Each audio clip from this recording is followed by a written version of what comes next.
Assalamualaikum warahmatullahi wabarakatuh. Saya Pira Sapira dari kelompok 1 bersama rekan saya Joko Adikusumo dan juga Nabila Riyadi akan membahas tentang revolusi komunikasi. Oke, sebelum mengetahui lebih jauh tentang revolusi komunikasi, terlebih dahulu teman-teman harus mengetahui pengertian dari revolusi itu sendiri. Nah, revolusi ini adalah perubahan dari sosial maupun budaya yang berlangsung cepat dan melibatkan poin utama dari dasar atau kehidupan masyarakat. Seorang ahli Astrid E. Susanto menyatakan bahwa revolusi merupakan proses pembangunan yang memberikan kesempatan untuk perubahan. Jadi dapat kita simpulkan dari beberapa pengertian tersebut bahwa revolusi komunikasi adalah perkembangan atau perubahan yang terjadi dengan cepat di bidang komunikasi. Teman-teman bisa melihat untuk diambil contoh sebagai bentuk dari adanya revolusi komunikasi, yaitu pada saat pandemi COVID-19 yang melanda negara Indonesia, cara berkomunikasi masyarakat berubah drastis. Misalnya dalam proses belajar dan mengajar yang sebelumnya bisa berkomunikasi tatap muka secara langsung, lalu berubah secara online melalui aplikasi Zoom, Google Meet, dan sebagainya, yang hanya dengan menggunakan smartphone, seseorang sudah bisa berkomunikasi dengan mudah. Ini merupakan bentuk pemanfaatan dari adanya perkembangan teknologi komunikasi, teman-teman. Jadi, perubahan cara berkomunikasi masyarakat yang ini tentu menyesuaikan situasi dan kondisi yang terjadi di sekitarnya. Dalam hal ini, perubahan komunikasi secara online dilakukan untuk mencegah penularan COVID-19. Saat ini, kita telah berada dalam sebuah era yang sangat erat dengan teknologi komunikasi dan informasi.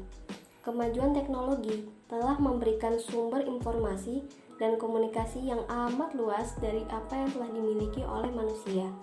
Meskipun peranan informasi dalam beberapa dekade kurang mendapatkan perhatian, namun sesungguhnya kebutuhan akan informasi dan komunikasi itu sendiri merupakan hal yang tidak kalah pentingnya dari kebutuhan sandang dan pangan manusia. Menurut Hammer, tahun 1976, informasi diakui sebagai sebuah komoditi yang dapat dijual, diberikan, diciptakan, disalahartikan, didistorsikan, bahkan dicuri. Secara sederhana, banyak orang yang sudah memahami dan memiliki konsep tentang sifat dan kepemilikan informasi yang dahulunya tidak dapat disadari. Informasi merupakan salah satu di antara 3 sumber daya dasar selain potensi, material, dan energi. Oleh karena itu, seperti halnya materi dan energi, informasi dianggap tidak memiliki kegunaan praktis bila tidak dioperasionalkan, dan informasi hanya dapat dioperasionalkan melalui komunikasi. Informasi merupakan unsur pokok yang secara implisit melekat dalam konsep pembangunan yang terencana. Kegiatan pembangunan manapun juga hanya dapat berlangsung dan mencapai sasaran bila dalam setiap tahapannya, perencanaan, pelaksanaannya, dan pengawasan didasarkan pada informasi yang memadai. Informasi memang diperoleh melalui kegiatan komunikasi, tetapi yang sesungguhnya menentukan itu komunikasi adalah informasi yang dibawanya. Revolusi teknologi komunikasi biasanya dipahami sebagai perubahan yang dihasilkan oleh teknologi informasi. Dua bentuk teknologi komunikasi manusia yang terpenting adalah teknologi untuk menyalurkan informasi dan sistem komputer modern untuk memprosesnya. Dikatakan revolusi karena dapat memberikan perubahan yang amat cepat dalam kehidupan manusia. Terdapat 2 faktor atau alasan yang mendasari dan mengalahkan revolusi teknologi komunikasi yang dapat mempengaruhi struktur kekuasaan dunia, yaitu pertama, perkembangan yang cepat serta penyebaran yang luas dari pengetahuan dan informasi dalam segala bidang.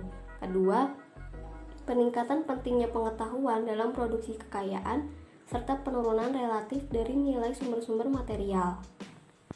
Perkembangan yang terjadi dengan cepat di bidang komunikasi membuat para ahli menyebutnya sebagai revolusi komunikasi. Perubahan yang cepat ini didorong oleh adanya berbagai penemuan di bidang teknologi, sehingga apa yang dahulunya merupakan kendala dalam kegiatan komunikasi ini sekarang sudah terbuka lebar. Seseorang dapat berhubungan dengan seseorang atau sekelompok orang tanpa dibatasi oleh faktor waktu, jarak, jumlah, kapasitas, dan kecepatan.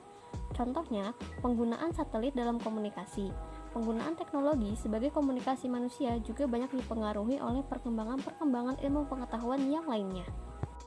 Penyebab revolusi komunikasi disebabkan adanya kemajuan teknologi yang menawarkan berbagai resource informasi dan komunikasi yang luas, sehingga berpengaruh dalam ketatnya persaingan di pasar global, perubahan pasar yang demikian cepat, sehingga menuntut penguasaan teknologi informasi untuk mencermati dan mengantisipasinya. Kemudian perkembangan ipteknya mutakhir, tuntutan kemudahan akses untuk membangun relationship atau hubungan, dan teknologi informasi telah menjadi tren kehidupan di era global.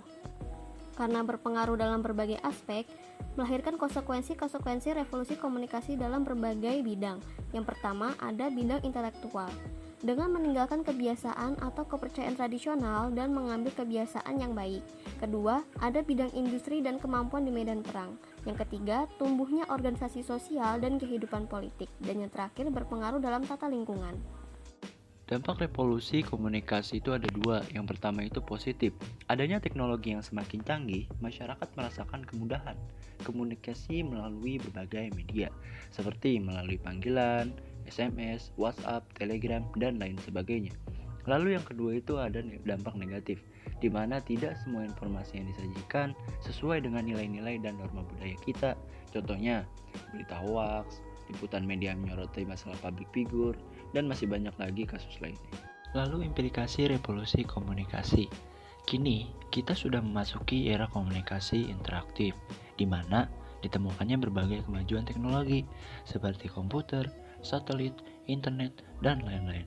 Masuknya komputer ke jaringan komunikasi telah mewujudkan berbagai kemudahan dalam berkomunikasi. Dari semua yang telah kita jelaskan tadi, dapat kita tarik kesimpulan bahwa perkembangan yang terjadi dengan cepat di bidang komunikasi ini membuat para ahli menyebutnya sebagai revolusi komunikasi. Saat ini, kita tengah menyaksikan perubahan besar terjadi dalam bidang komunikasi. Hal yang penting, setiap perkembangan utama dalam komunikasi manusia telah bermula dari suatu perkembangan baru yang penting dalam teknologi komunikasi. Melanjutkan kesimpulan, perkembangan teknologi komunikasi dan informasi merupakan sebuah tren yang tidak dapat terbendung dan dibendung lagi. Era globalisasi telah mengatur perkembangan di berbagai aspek kehidupan manusia. Kehadiran teknologi komunikasi dan informasi dengan segudang kecanggihan dan kemudahan yang dibawanya mampu mengantar manusia ke sebuah tatanan yang memiliki kualitas dan standar hidup yang lebih baik. Oleh karena itu, pemerataan pemahaman terhadap teknologi ini merupakan dasar berpijak bagi totalitas masyarakat untuk dapat memasuki era globalisasi. Penggunaan teknologi tanpa diimbangi pengetahuan dan etika sulit memberi kemaslahatan dalam kehidupan masyarakat. Sebaliknya, pengetahuan terhadap suatu bidang tanpa pemanfaatan teknologi hanya menghasilkan sebuah ikhtiar yang panjang dan melelahkan. Selain itu, pemahaman terhadap berbagai potensi perkembangan teknologi dan standar yang dimilikinya memungkinkan masyarakat dapat mengoptimalkan penggunaan teknologi komunikasi yang ada. Istilah gagap teknologi dan buruh teknologi, terlebih lagi kesenjangan digital, akan jauh dari masyarakat Indonesia apabila secara totalitas terbangun kesadaran bersama pentingnya pengetahuan tentang aspek teknologi ini.